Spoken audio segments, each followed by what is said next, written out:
The summer of 1998 hung over Nigeria like a storm waiting to break. On June 8, the news rippled through the streets of Lagos like lightning. General Sani Abacha, the iron-fisted military ruler who had gripped the nation by its throat for 5 years, was dead. In the humid backrooms of power, in the crowded markets of Mushin, in the quiet homes where families whispered behind closed doors, the same question echoed: what comes next?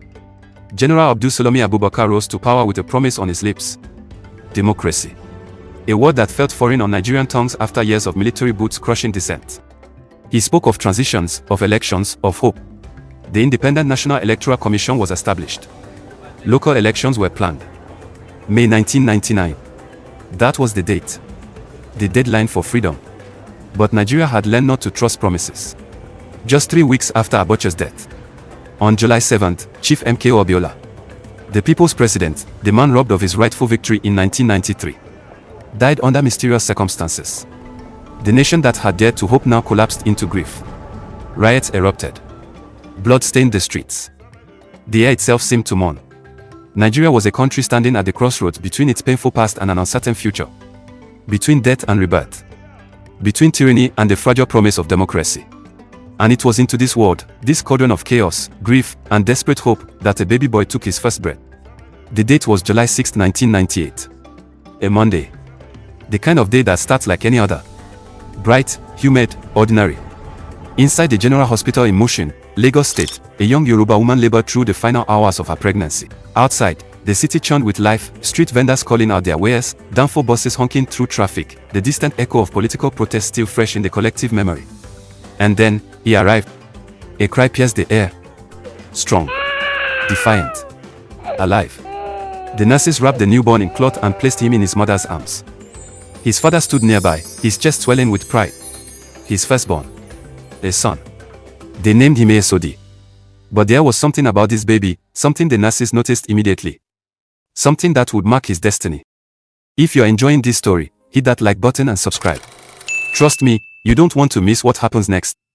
The baby was beautiful, with smooth skin and bright, curious eyes.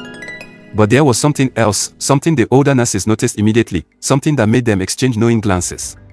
At the top of each tiny ear was a small opening, barely visible but unmistakable. In Yoruba superstition, this meant one thing: stubbornness. A fighter.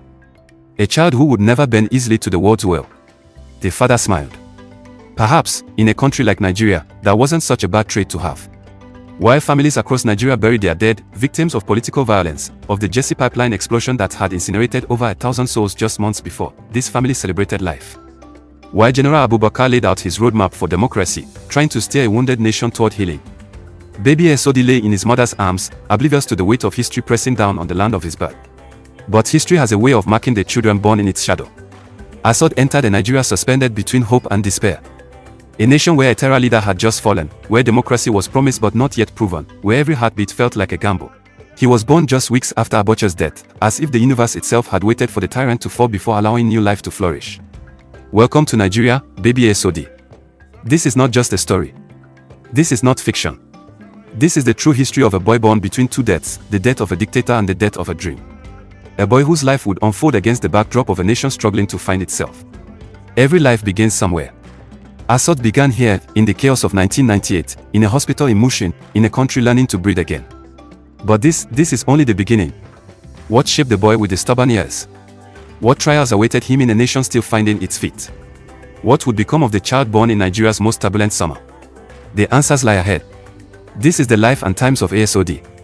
Every episode unwinds a truer story. Every chapter reveals another layer. But I need to know something. Are you ready to walk this journey with ASOD? Drop a comment below, tell me what you think will happen next. Smash that subscribe button and turn on all notifications so you don't miss episode 2.